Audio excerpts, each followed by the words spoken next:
Tadi kan kita sudah bahas seputar UMKM. Nah, bagaimana pengelolaan UMKM ke depan, ya kan? Tapi kan sekarang persoalannya itu menyangkut pasar. Pasar ini mesti menjadi persoalan utama di kalangan UMKM. Nah, kalau Abang Anda menjadi Bupati Asan, apa yang akan Abang Anda lakukan terkait menghadapi persoalan itu? Terima kasih Bang Jack. Jadi memang persoalan mendasar, persoalan utama UMKM itu adalah pasar. Ya. Oleh karena itu, kita menjadi perhatian serius pemerintah Kabupaten Asan ke depan terkait mengenai pembentukan pasar bagi UMKM kita. Kan nggak mungkin Bang Jack, dengan jumlah penduduk kita yang terbatas ini, UMKM yang kita sudah bentuk dan bantu itu memasarkan produknya dan beli hanya orang kisaran saja. Ya. Nah, oleh sebab itu ke depan kita butuh sebanyak-banyaknya orang datang ke Kabupaten Asahan. Kabupaten Asahan ini harus jadi magnet ekonomi baru di Sumatera Utara. Kabupaten Asahan ini harus jadi daerah tujuan, bukan hanya sekedar daerah persinggahan. Nah, ketika Kabupaten Asahan ini menjadi daerah tujuan, tentu ratusan ribu orang akan datang. Ratusan ribu orang yang datang itulah nanti yang akan menjadi pasar bagi pengembangan UMKM kita dan berikut industri-industri ikutan lainnya. Nah, pertanyaannya hari ini sederhana. Maukah orang datang ke Kabupaten Asahan dengan situasi hari ini? Belum tentu. Orang dari Jakarta misalnya hanya mau datang lihat kota kisaran. Belum tentu. Oleh sebab itu harus ada sesuatu yang menarik.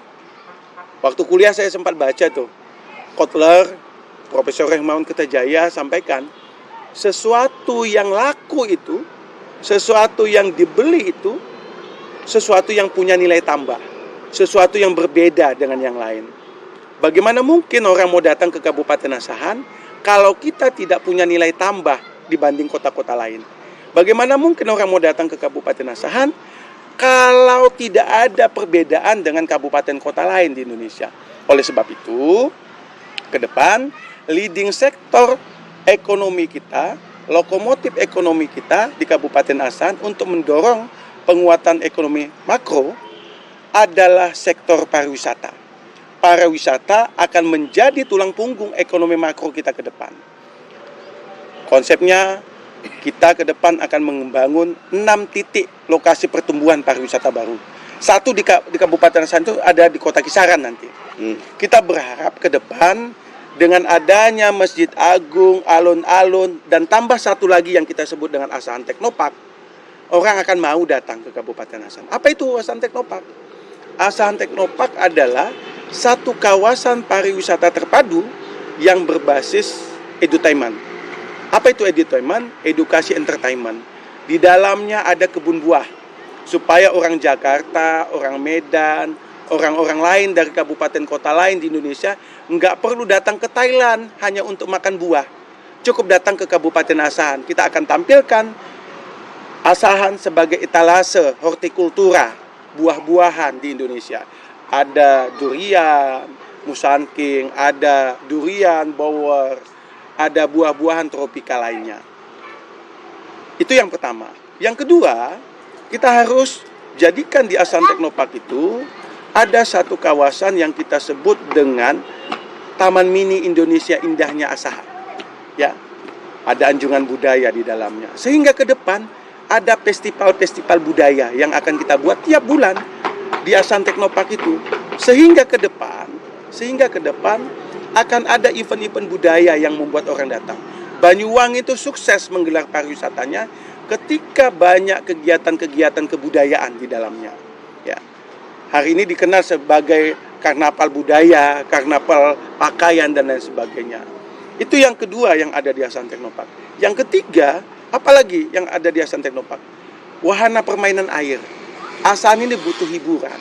Asahan ini butuh tempat tujuan. Ya. Dengan adanya wahana permainan air seperti Ancol nanti, tentu orang akan datang ke kita.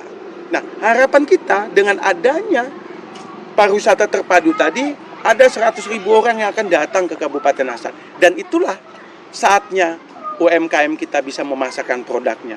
Tentu perlu stimulasi dari pemerintah Kabupaten Asahan. Apa stimulasi yang akan kita lakukan? Ya, di lokasi-lokasi pariwisata yang ada itu akan kita buat gerai-gerai tempat jualan-jualan UMKM kita. Akan kita buat desain semacam tempat-tempat pemasaran terpadu. Itulah beberapa hal yang akan kita lakukan dalam rangka pemasaran produk hasil. Itu kira-kira Bang Jack yang ada di Kota Kisaran ini.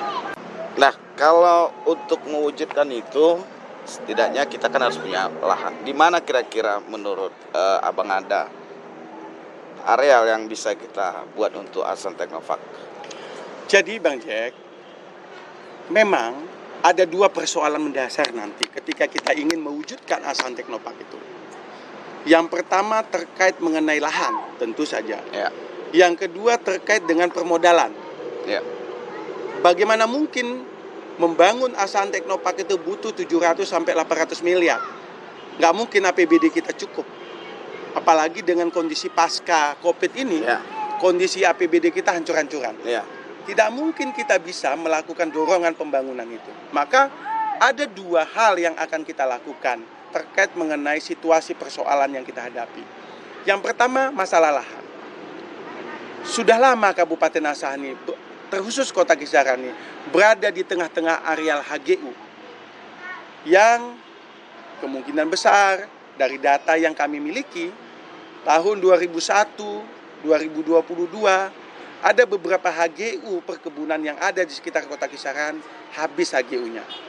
Ketika saya sebagai Ketua Badan Pembentukan Perda di DPRD Asahan, kemarin bersama pemerintah Kabupaten Asahan, ketika almarhum Bapak Topan Gama Simatupang, kita sudah usulkan dalam perubahan tata ruang kita sudah masukkan bahwa ke depan areal di sekitar perkotaan Kisaran ini tidak lagi bisa digunakan untuk areal perkebunan, tapi untuk wilayah niaga, pariwisata, dan lain-lain.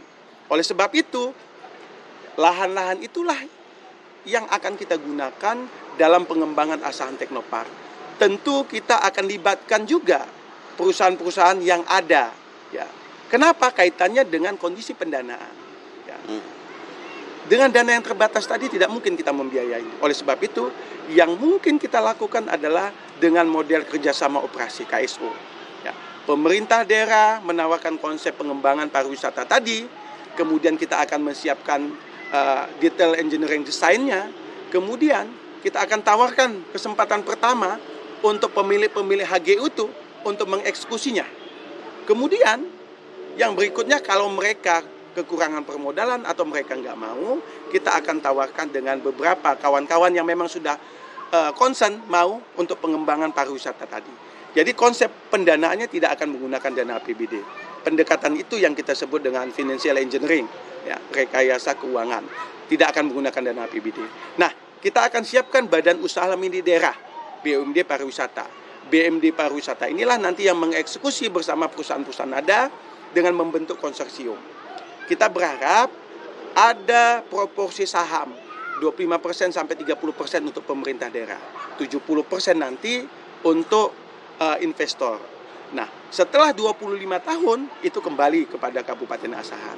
Harapan kita dengan adanya sektor pariwisata dan UMKM tadi dapat mendorong penguatan sektor ekonomi kita, kemudian PAD kita. Bayangkan hari ini hotel-hotel kita banyak yang tutup. Ya. Dengan adanya masuk orang untuk melihat pariwisata, kita berharap ada yang nginep di hotel-hotel kita. Tingkat okupasi hotel akan tinggi, sehingga membuka lapangan pekerjaan. Ya, kita khawatir pengangguran kita yang tinggi pasca COVID ini semakin tinggi. Nah, inilah saatnya kita bangkit. Saya kira itu.